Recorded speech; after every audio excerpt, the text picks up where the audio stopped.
Boa noite, meus amigos. Estamos aqui de volta. Como sempre, começamos invocando a Santíssima Virgem Maria, Santo Padre Filho de Petrutina, para que roguem a Deus que nenhuma injustiça se cometa nesse programa. O programa de hoje tem características especiais, vai ser um pouco mais curto, talvez, do que normalmente, porque está sendo realizado em condições aqui excepcionais. Nós estamos aqui viajando, estamos aqui no estado da Geórgia, cidade de Jefferson, estamos viajando para o Alabama. É uma viagem de 1.000 quilômetros que nós estamos realizando aqui num trailerzinho. Né? Aqui está tudo empilhado, as malas caindo em cima de nós. Nós estacionamos aqui num parque do McDonald's para comer os nuggets e fazer o programa. A condição aqui está meio desconfortável. Certo? Então talvez seja mais curto. Queria lembrar a vocês aqui o curso de Filosofia da Ciência que será proferido aqui em Colonial Heights. Aqui não, lá em Colonial Heights, nós estamos aqui já, aqui, 700 km de Colonial Heights, no fim de maio. Informações pelo telefone 041-9974-4443 com o senhor Inuí. E também que vocês deem uma olhada no curso Poa, cursopoa.com.br, tá? Não, cursopoa.blogspot.com. E lá estão anunciados, estão explicados os cursos do Zé Nivaldo Cordeiro e do Luiz Gonzalez Carvalho, neto o Gugu. Então, ontem houve aqui a votação do Obamacare, o plano do Obama para estuporar com a economia americana, e foi aprovado no último momento. E viram você, mas que truque mais safado. Porque lembra quando o Obama estava fazendo o discurso do Estado da União, e ele falou que o plano de saúde dele não ia financiar o aborto. E daí teve um senador que gritou, "You lie, você está mentindo." Daí todo mundo ficou bravo com o senador, mas o senador disse a verdade, porque, de fato, o texto do projeto aprovado assegura o financiamento para entidades que promovem aborto. Agora, acontece o seguinte, como é que o Obama ganhou os votos daquela pequena parcela de republicanos e de democratas que eram anti-aborto? Ele chegou para eles na última hora falando, não se preocupem que eu vou emitir aqui uma ordem presidencial, o equivalente brasileiro da medida de emergência, equivalente americano da medida de emergência. Eu farei uma medida de emergência proibindo o financiamento da aborto. Agora, e os caras caíram e assinaram. Só que tem o seguinte, o que eles votaram é lei. E uma medida de emergência não pode revogar uma lei. Então a lei vai prevalecer. Quer dizer, o Obama diz, não, pode assinar, deixa que eu assino aqui uma ordem presidencial, não vai ter dinheiro para o aborto. Ele pode assinar quantas ele queira. Já está aprovado agora, como diz, fudeu. E ele enganou todos os democratas, né, anti-abortistas de uma vez. Aliás, a sucessão de fraudes que houve nesse negócio é uma coisa impressionante. Por quê? No meio da semana se noticiou que os bispos americanos estavam apoiando o plano de saúde do Obama. Só que quando você vai ver, o bispado não foi consultado de maneira alguma. São algumas ONGs falsamente católicas, tipo Católicas pelo Direito de Decidir, emitiram isso aí e a imprensa inteira noticiou que a Igreja Católica, os bispos da Igreja Católica estavam aqui apoiando o Obamacare. Até o pessoal conservador, o próprio Cliff Kincaid, escreveu indignado contra os católicos. Falei que filhos da puta estão nos traindo, papapá. Não foi nada disso, era tudo uma fraude. Quer dizer, enganou a população, né, e enganou até os críticos conservadores do regime.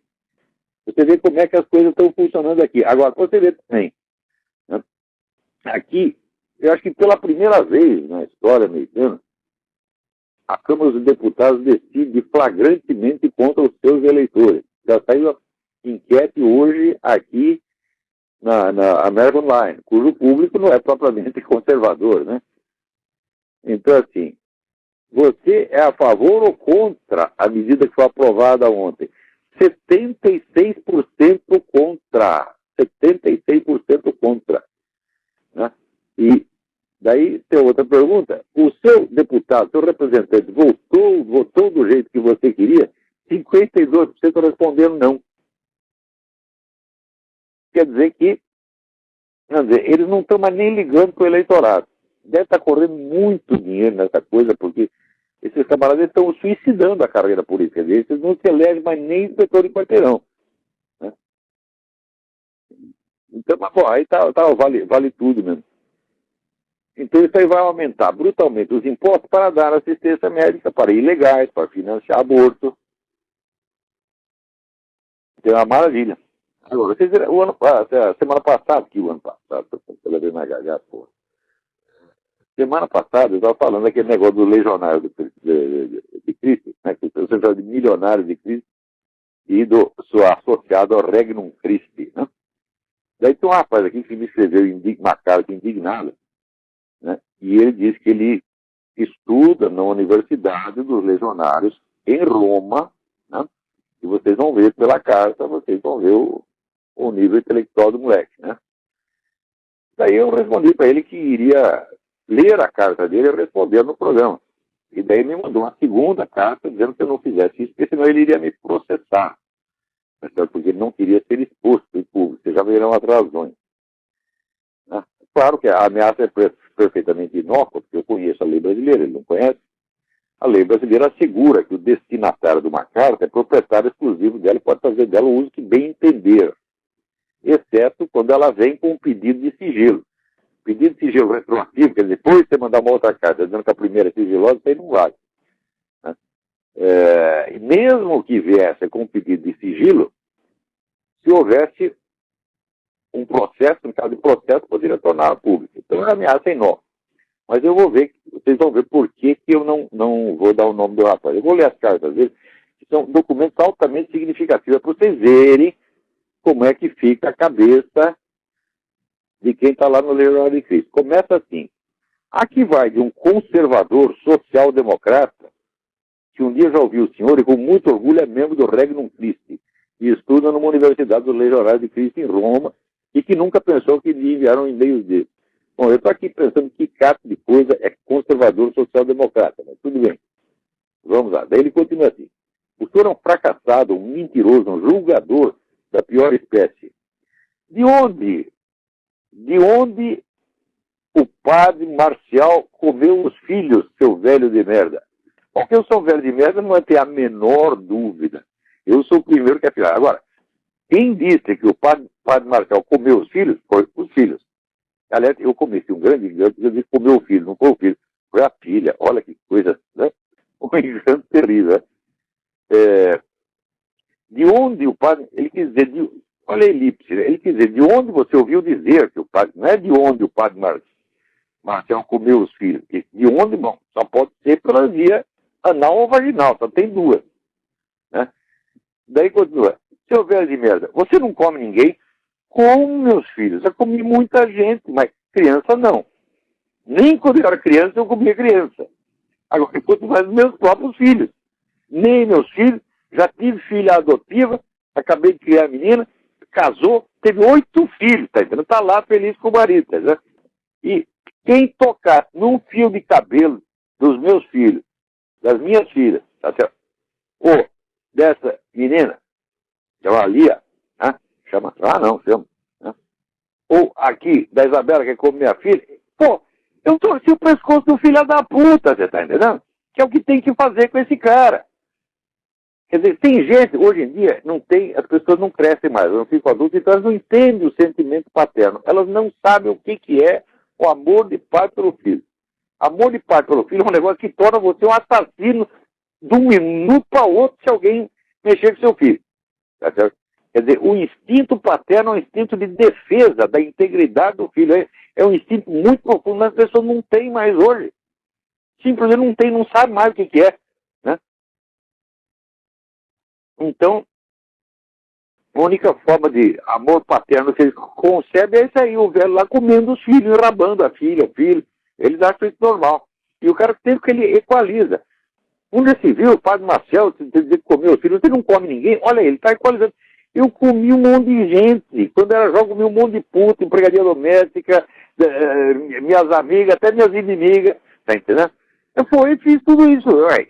Mas é o seguinte, eu não digo que eu sou santo, eu não vendo a minha santidade para ninguém, tá certo? Eu não estou aí me fazendo de porta-voz da Igreja Católica e eu não estou arrancando dinheiro de milionários nenhum para fazer uma organização do tamanho desse tipo. Porque uma das últimas notícias que eu tive deles aqui foi que eles compraram um edifício que era da IBM. O edifício é tão grande que eles não conseguem ocupar a porra do edifício. Já encheram de gente lá e ainda está sobrando espaço. Né? E programaram lá uma universidade tão grande. O projeto da universidade é tão grande que a cidadezinha no estado de Nova York, está reclamando que isso vai desequilibrar a economia local. Que eles não têm condição de receber aquilo. Você vê, isso é numa cidadezinha aqui. Então você imagina a quantidade de dinheiro que tem. Né? Daí o cara prossegue aqui. Você é um pecador como tal, vai ser julgado tanto por ele. Mas é claro que, aliás, você é julgado ou caço. Ou caço. Eu entro lá esperando a misericórdia. E no julgamento eu vou pedir para Jesus Cristo. Não seja meu juiz, seja o meu salvador. Não é isso que você vai pedir ou você vai lá? Me julga, porque eu sou gostosão, né? Eu sou santo. Esse pessoal, todos esses filhos da puta, todos do Legionário de Cristo, tudo entra lá, nós somos santos. Porque o pessoal acaba de conhecer o Maciel, Porcoeira, tá? Já está dizendo, é santo. Ora, porra, que palhaçada é essa? Daí ele diz aqui, até a apologia da masturbação você faz. Não, eu não fiz apologia da masturbação, eu apenas disse que é melhor você ser um masturbador do que você ser José Stalin ou ser esse padre Marcial Maciel. Se o Marcial Maciel tivesse ficado fechado dentro do banheiro, tocando punheta todos os dias, ele seria melhor do que o que ele é. Tá certo? Se você tem desejo maluco, tu vai lá, te tranca no banheiro, toca uma punheta e não faça mal a ninguém. Você tá entendendo? 1000 vezes, olha, todos os punheteiros do universo entrarão no reino dos céus antes dessa gente. Né? Se você acha que os viados e as prostitutas vão entrar no céu dos bichos da CNBB, eu concordo. Mas você ainda vai depois desses bichos. Não, depois dos bichos não. Eu vou depois dos viados e das prostitutas.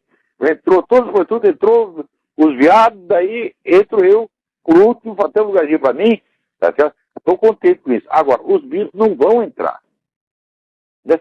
Os bichos, quer dizer, os viados e as prostitutas vão entrar no céu antes dos bichos da CNBB? Não, isso é uma figura de linguagem. Quer dizer que eles não vão entrar de maneira alguma. Tá certo? No céu pode entrar um monte de viado, um monte de puta, um monte de bandido, de traficante arrependido. Agora o cara entrar lá com viadagem e putaria, não vai entrar. Tá certo? Agora ele pergunta, quer dividir a igreja? Quer bater uma... quem pratica café? Pratica café, o que é isso, porra? Veja, no Leonardo de Cristo, tenha coragem, menino, não posso dizer o nome dele. Tenha coragem, pelo menos dê uma olhada no site do Regain Network. Está lá os depoimentos das vítimas. Lá chegou a ver, assim, o abuso em série, o trenzinho. Quer dizer, um comia o outro, comia o outro, e a coisa se prolongou por 60 anos, porra. Quer dizer, são 60 anos de abuso de menores. Meu Deus do céu, o que é isso, porra? É na FEBEM que é assim. Eu tinha um primo que trabalhou na FEBEM, ele era assistente social lá. Ele dizia assim, olha, o sujeito entra e de cara ele já é enrabado. Daí ele, para se vingar, enraba o outro, e assim.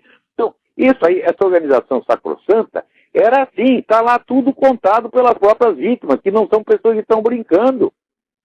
Né? Daí tá.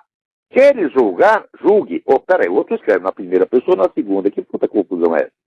Quero julgar, julgue, mas seja homem de fazer tanta obra. Obra só no sentido do verbo obrar, meu filho. Obrar, né? Ou esse padre Marcial andou obrando. O tamanho das obras é apenas o dinheiro coletado.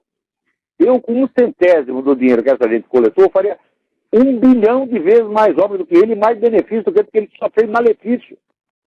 Por exemplo, obra, vejamos o ensino. Veja o ensino que você recebe. Você está numa universidade, você não está no curso primário. Você não sabe escrever, moleque, você é analfabeto. Quer dizer, que fraude é essa de botar um analfabeto numa universidade em Roma, porra?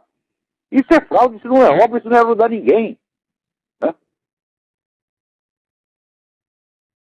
Então aí vai. Né? A Legião e o REG não têm dinheiro do Carlos Zezinho? Da onde, imbecil? Da onde isso é reconhecido? Isso eles mesmos declaram. Já saiu um monte de reportagem, vai lá na página do REG no Cris, está tudo lá. Você não sabe o que fala, a Legião anda mal das pernas. Anda mal das pernas talvez, porque todo o dinheiro que tem não basta para o luxo no qual querem viver. Por quê? Assim, pela tradição da Igreja Católica, o superior de uma ordem monástica come junto com os seus noviços na mesma mesa, a mesma comida. E o pessoal ficava lá comendo arroz e feijão, comendo miojo, entendeu?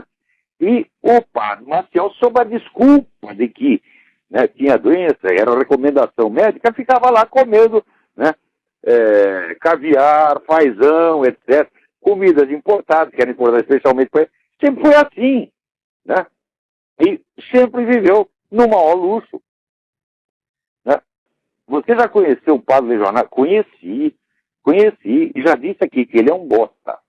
Né? Qualquer padre legionário é um bosta. Não digo que todos sejam tão ruins quanto Marcel Maciel, que todos sejam criminosos, não. Tem os que são criminosos e tem os que são idiotas além da medida do admissível. Né? Daí pergunta, você conhece o padre Álvaro? Está escrevendo o Álvaro Porcoeira. Eu conheço, é uma das melhores pessoas que já conheci. Na carta seguinte, ele disse que conheceu o Álvaro Porcoeira ontem. Conheci o Álvaro Porcoeira ontem e ele é um homem santo. Eu digo, o quê? Todo mundo, será que todo mundo no Legionário de Cristo tem essa capacidade de reconhecimento imediato da santidade? Você vê, a santidade, para a Igreja Católica proclamar a santidade de um cara, leva décadas ou séculos. Tem uma investigação, tem que ter um monte de testemunha, pessoa que atestam que receberam curas miraculosas, outros benefícios miraculosos. Tem um processo de 10 mil páginas, e daí a igreja é santo. Agora, você e outros caras que eu conheci, né, outro legionário que eu conheci, vê o sujeito e diz, é santo, é um homem sem defeito. Mas o que é? Vocês não percebem que vocês são objetos, são alvos de técnicas de manipulação psíquica, as mais vulgares, as mais bobas, que já estão abundantemente descritas na literatura. E um dos efeitos, que eu já verifiquei em várias dessas seitas, é o seguinte, quanto mais idiota, incapacitado o sujeito fica, mais ele acredita que ele está entrando em dimensões espiritualmente elevadas. Ficam todos assim. Eu já vi isso em vários lugares, porra.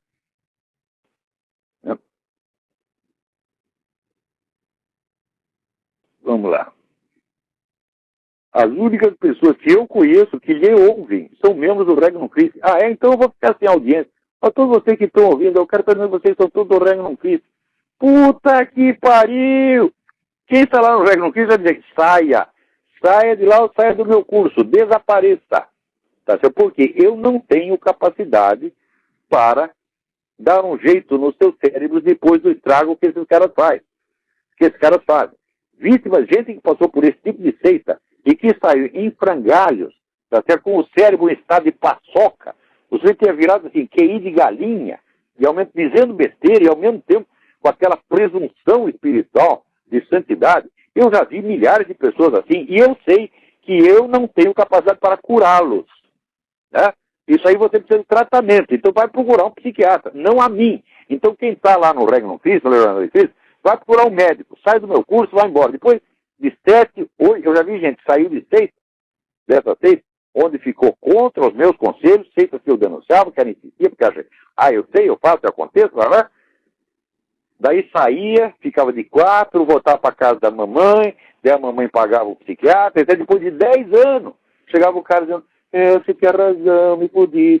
Porra, isso não aconteceu nenhuma nem duas vezes, e vai acontecer agora com todos vocês que estão teimando comigo. Daí, respondi para ele. Né? Prezado senhor, vou ler e responder sua mensagem no meu programa fornecendo seu endereço de e-mail aos ouvintes para que você não desfrute dos benefícios da privacidade ao discutir com alguém que está exposto aos olhos do público. O que é justo, não é? Daí sugeria que ele lesse o Regain Network, Regain, R-E-G-A-I-N, depois N de novo, E-T-W-O-R-K.org. Não deixem de dar uma olhada nisso, a documentação está tudo lá. Daí ele me responde de novo. Não, senhor, mas estou propondo disposição a alguém. Se queres, discuto com o senhor. Peraí, que porra de concordância é essa, moleque? O que tu está fazendo numa universidade em Roma? Quando tu devia estar numa escola primária no Brasil? Quer dizer, aí já começa a fraude. Como é que te aceitam numa universidade se você não sabe nem as regras mais mínimas da língua portuguesa? Se queres, discuto com o senhor de qualquer coisa que queiras, que errastes, e julgastes. Eles são 3 pessoas. Estou na segunda, na terceira do singular e na terceira do plural. Ora, porra! O Lula escreve melhor que você, porra! Se usares o meu nome ou o meu e-mail no seu programa, e aqui não o autorizo, eu entrarei com ação judicial contra o senhor. Puta merda. Né? Ai. Pessoas como o Padre Maciel erram como qualquer um. Erram como qualquer um, meu filho? Peraí, você acha que pedofilia é errar como qualquer um? Não, você diz assim, olha, o Padre Maciel estava com fome, roubou um tomate no Walmart. Tudo bem, meu filho, né? Não, o Padre Maciel, né, uma noite estava passando na rua, passou uma mulher gostosinha, ele foi lá, passou uma cantada e discretamente comeu a mulher, depois voltou, se arrependeu. Se fosse isso, né, erra como qualquer um. Vamos supor, o Padre Marcelo estava tendo, né, sonhos eróticos, acordou, tocou uma punheta. Isso é errar como qualquer um.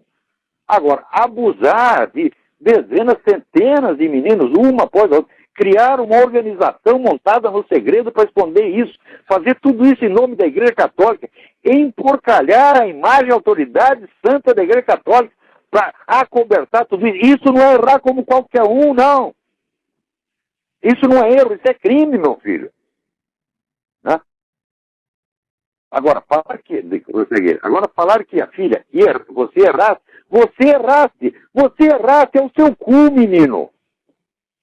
Você erraste ao falar que era filho. Eu erraste. Não tinha aquela musiquinha? Como é? Nega, tu me crocodilaste, vou te jogar no mato pros macacos, te apanhaste. É essa concordância que você usa.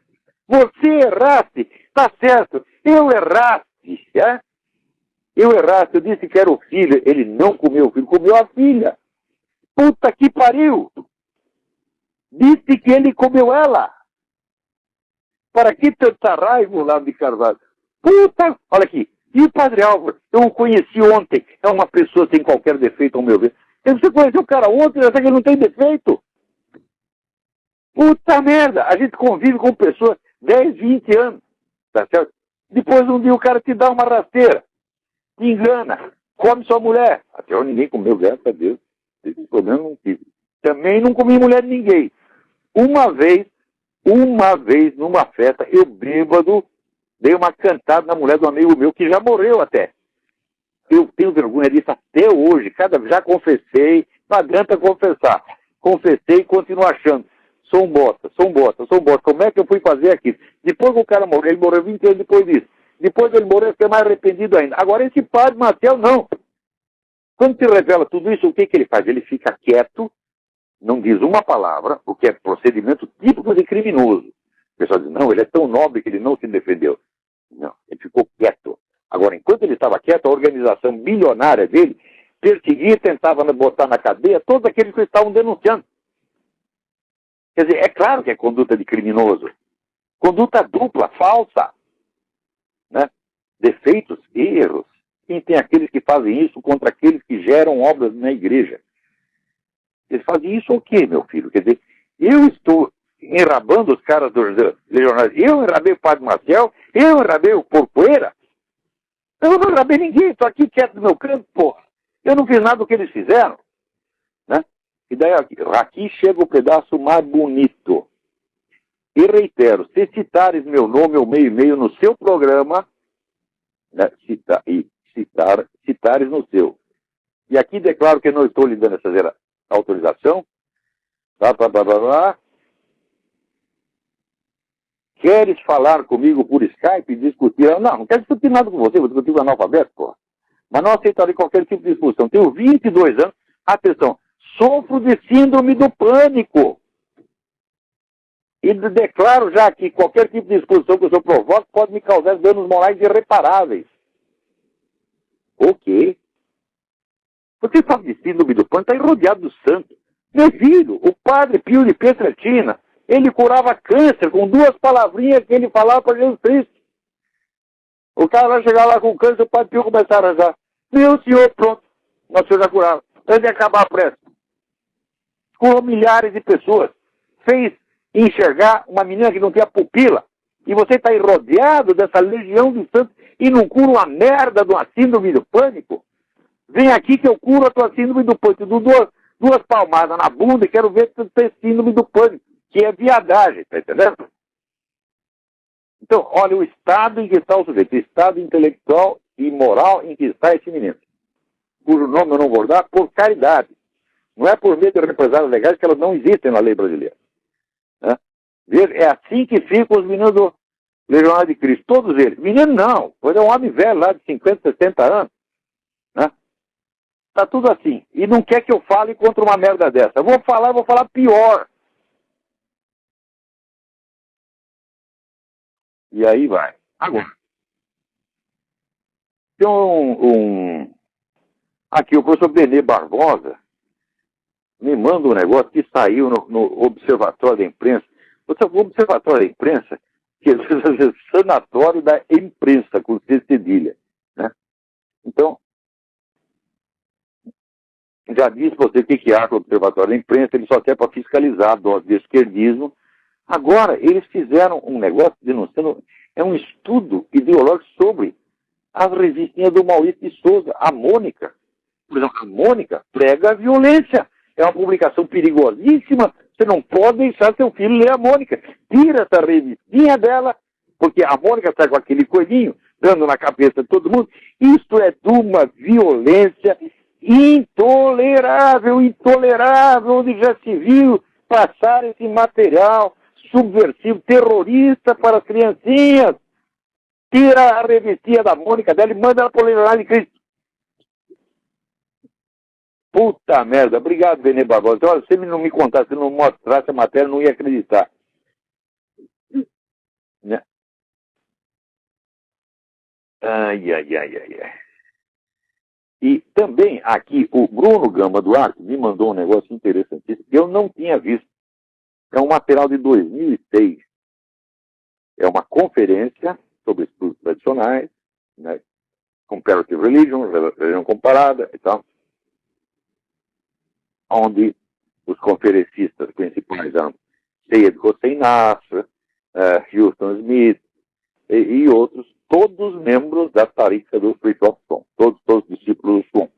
E quem faz a conferência inaugural? O Príncipe Charles.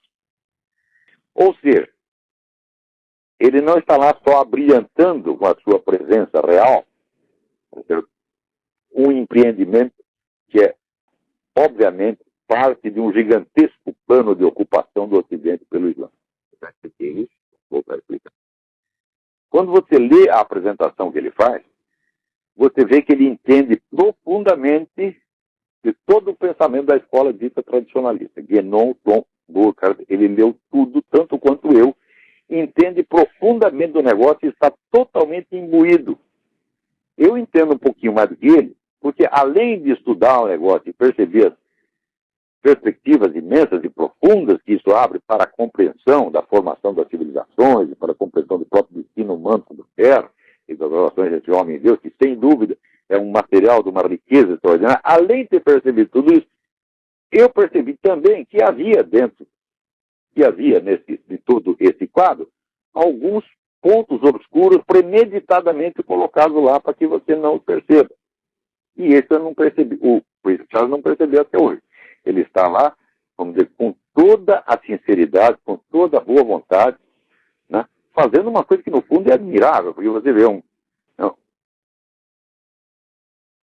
príncipe herdeiro, né, representando a casa real britânica,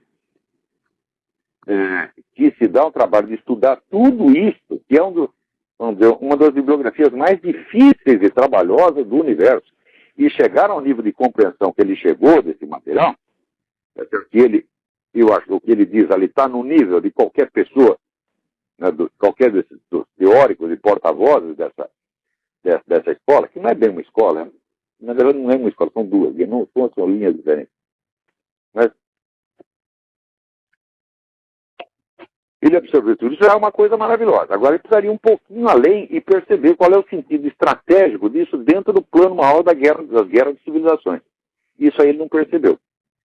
Aliás, ele está achando que esse aporte da escola tradicionalista pode renovar ali a cultura britânica, pode devolver a sanidade à Europa, Tá certo? Não pode, não. Porque ali esse pessoal sufi, eles vão fazer a coisa ambígua. Tá certo? Eles vão tentar adoecer a Europa até a Europa ficar bem fraquinha. E quando a Europa cai na mão deles, islamiza tudo, daí eles curam. Eles mandam a doença e mandam a cura. Tá certo? Isso é o velho truque sufi, que aliás vem da própria concepção islâmica de Deus. Porque nós aqui achamos, vamos dizer, que os malefícios vêm do diabo. E os bens vêm de Deus.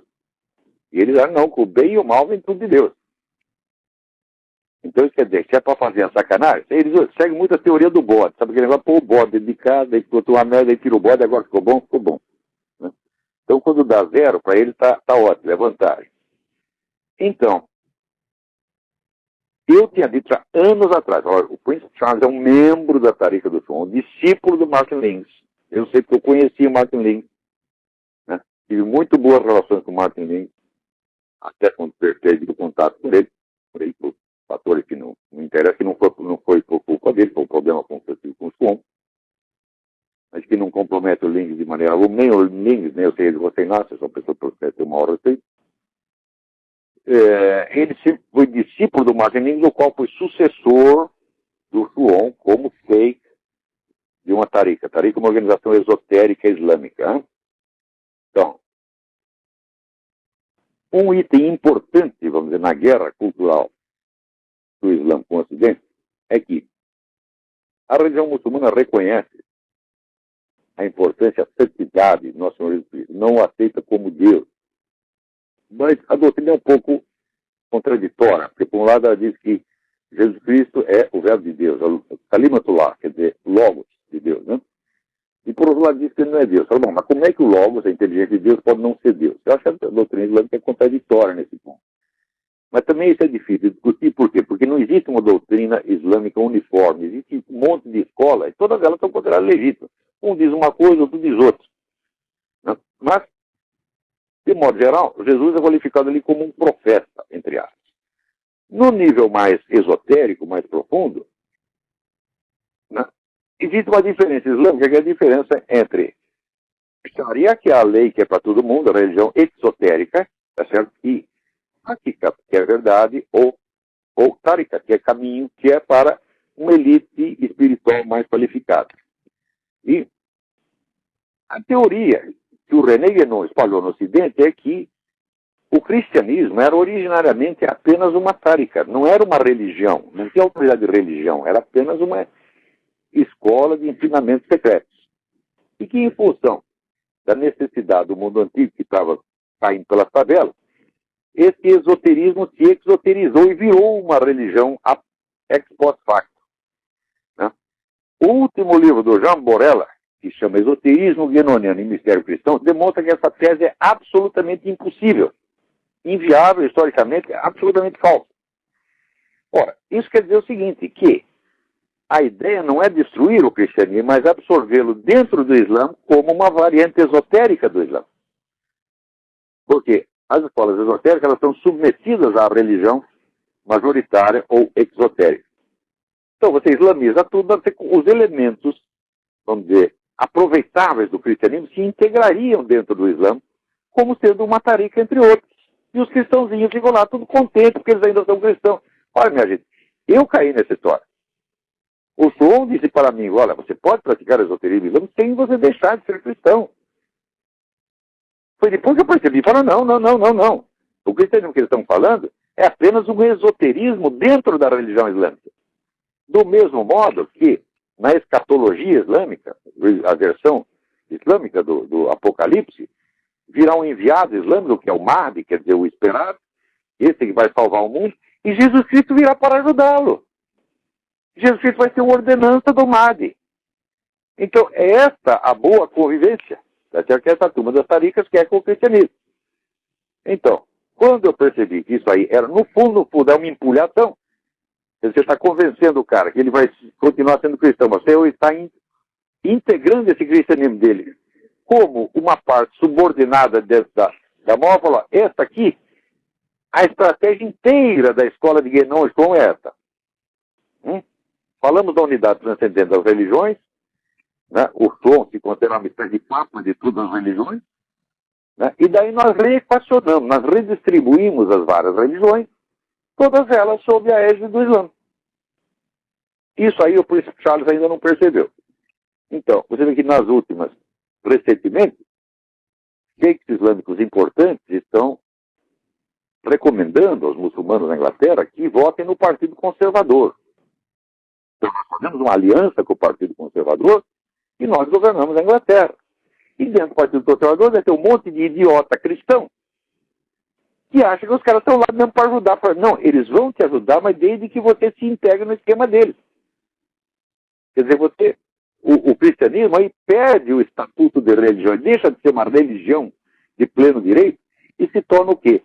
Um esoterismo dentro do exoterismo islâmico. E é por isso mesmo que o Guénon defendia aquela teoria de que o cristianismo, na origem, era apenas uma escola esotérica, que depois virou uma religião de massas. Quando isso aí é totalmente desmentido pela letra do Evangelho, por todos os testemunhos da época, o cristianismo nunca foi esotérico, tá certo? Ele já se abriu para todos desde o início. O Cristo já veio dizendo, eu vim trazer a salvação para o judeu e o gentio por igual, você está entendendo? E já começou a batizar gente para tudo quanto é lado, está entendendo?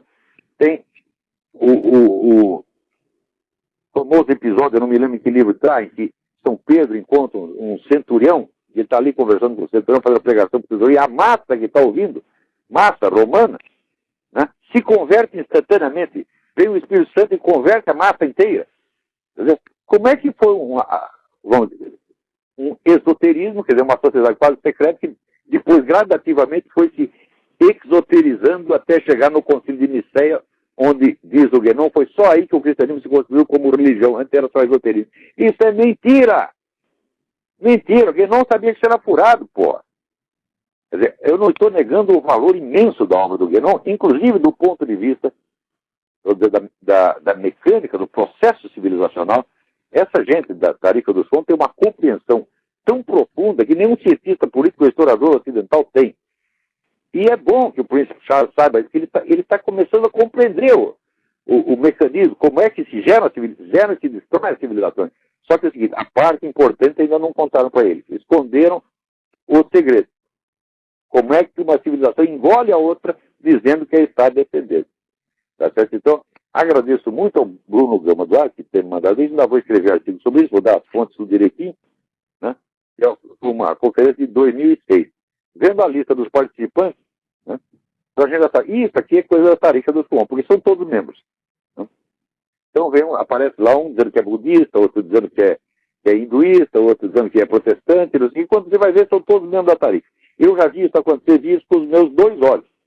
Olhos, ouvidos, eu estava lá, eu vi. Então, meninos, eu vi. Não veio lá. Qual é a fonte? A fonte, isso é Moá, meu filho. Eu sou testemunha ocular da história, tá vendo? Eu vi tudo isso acontecendo. E eu não sei, vamos dizer, até que ponto o príncipe Charles está entendendo exatamente aonde que ele está entrando. Eu sei que hoje em dia existem esses três grandes esquemas globalistas. Tem um esquema, vamos chamar de ocidental, que é de George Soros, Rockefeller, essa turma do CFS. Tem o esquema islâmico e tem o bom e velho esquema comunista. E eles, às vezes, concorrem, às vezes se combatem uns aos outros. Então, mas está todo mundo, o objetivo todo é esse, dominar o mundo. Quer dizer, quanta gente tem que se acha capacitada para governar o mundo? Ai, meu saco! Né? E depois vem com uma teoria extravagante fazendo isso. Tem até cara que defende isso aí, defende a perspectiva evolucionista, que as espécies, né, elas proliferam quando elas dão certo. Então é a sobrevivência do mais apto. O mais apto prolifera mais. Mas se é assim, meu filho, as pessoas mais aptas estão na África, na Ásia, no terceiro mundo, que é onde mais procria. Né? Ao passo que na Europa, nos Estados Unidos, ninguém quer procriar. Entendeu? Então, ao longo dos últimos séculos, você vê que a população cresceu hoje. Cresceu nas regiões mais pobres e miseráveis, não tem o que comer. Então, isso é que é a sobrevivência do mais apto? Né? E assim vai. Olha, também para encerrar aqui, né, eu pela primeira vez na minha vida, eu concordei em gênero, número e grau com uma opinião do ex-senador Roberto Jefferson. Com quem eu concordei? Concordei quando li um artigo dele na Folha. com o título de são ideológicos e por isso subvertem, uma coisa assim. Né? Saiu no dia 19. Eu concordei com cada palavra, porque cada palavra foi copiada do artigo meu, publicado no Diário do Comércio, dia 5. Podem conferir o meu artigo do dia 5, né, do Diário do Comércio, e confira com o do Roberto Jefferson na Folha do dia 19. O sujeito, pelo menos, né, não se pode dizer que o senador Roberto Jefferson não sabe escolher a quem plagiar. Se ele plagiasse o Emir Sader, se ele plagiasse o Luiz Fernando Veríssimo, tá certo? Aí seria, uma confissão, além de desonesto, seria estupidez. Mas não, ele não é estúpido, ele é apenas desonesto. Né? O que mais? Olha aqui, para terminar. Vai ter o próximo Fórum da Liberdade no Rio Grande do Sul. Você pega esses conservadores e liberais brasileiros, quanto mais fraco eles ficam, mais fraco ainda eles querem ficar. Porque desta vez chamaram para falar lá o doutor Quartim de Moraes. Pô, mas o que é isso, minha gente? No começo, a gente ia lá e só tinha pessoal liberal e conservador. Daí começaram, bota um esquerdista, bota outro. Quando passou por lá, né, aquele menino Alex Catarino, né, ele, sob a desculpa de pegar dinheiro do governo, ele convenceu o pessoal, né, ali os promotores do negócio, que é a turma do Gerdau e do IEE e do antigo Instituto Liberal, que é o Instituto Liberal, que é um pessoal maravilhoso, um pessoal excelente, todos eles. Aí chegou o Alex Catarino lá com boa conversa e disse, não, nós vamos tirar um dinheiro do Ministério, mas a gente tem que cumprir uma certa condição. E encheu de esquerdista, aquela porra pegou o dinheiro. Falei, escuta, mas peraí, o problema dessa turma não é dinheiro. Né? Tem grandes empresas no Rio Grande do Sul que financiam esse empreendimento sem exigir nada. No começo, o Jorge Gerdau sempre financiou o Fórum da Liberdade. Nunca eu vi o Jorge Gerdau chegar para mim e dizer, olha lá, você tem que dizer isso assim. Chamavam e convidavam, eu falava o que me dava na cabeça. Quer dizer, o próprio Jorge Gerdau, que botou o dinheiro do bolso dele, nunca tentou influenciar ninguém para falar isso ou aquilo. Agora, chega lá uma merdinha de um dinheiro do Ministério do caralho, tá entendendo? E já começa a ditarrar. Então você tem que passar o filme tal, tem que botar o fulaninho. Eu sei que depois disso a moda pegou. Agora já vai entrar até o Quartim de Moraes. Porra, o que é? Será que vocês entendem que quando eles estão minoritários, uma minoria, não dá espaço para a maioria? Quando é que vocês vão entender isso aí? Né? Se vê se em congresso esquerdista eles dão chance para um de nós. Nunca dão. Eles ocupam todo o espaço. E daí a gente tem lá 2% do espaço e ainda vamos dividir o 2% com eles. O que é isso, porra? Isso aí não é justiça. Isso é masoquismo. Então, olha, com tudo o que eu sei e posso dizer a favor do Instituto de Estudos Empresariais do Rio Grande, Instituto Liberdade, gente que eu sempre tive a maior apreciação, sobretudo no tempo que era presidente do Instituto Liberal, do Sérgio Levin, que era um cara realmente combativo, não sei quem presidiu, deve ser uma pessoa de valor também. Com tudo que eu tenho de bom para dizer a vocês, eu também tenho que advertir, vocês estão cedendo demais. Né? Vocês estão afagando pessoas que querem matá-los. O Quartim de Moraes, gente, é um teórico maoísta.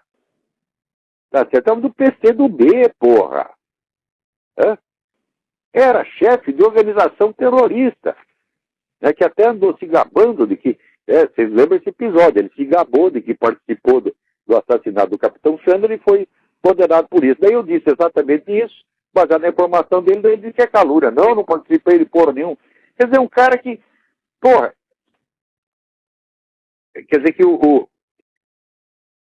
quer caluniar o cara? Repete o que ele diz, confia no que ele diz, daí vira calúnia. Né? Então, esse tipo de, esse bandido, esse mentiroso vulgar, tá certo? Vigaristinha, tá certo? Como é que vai convidar um lixo desse para ir no Fórum da Liberdade, minha gente? Então tá, por hoje é só, até a semana que vem, muito obrigado.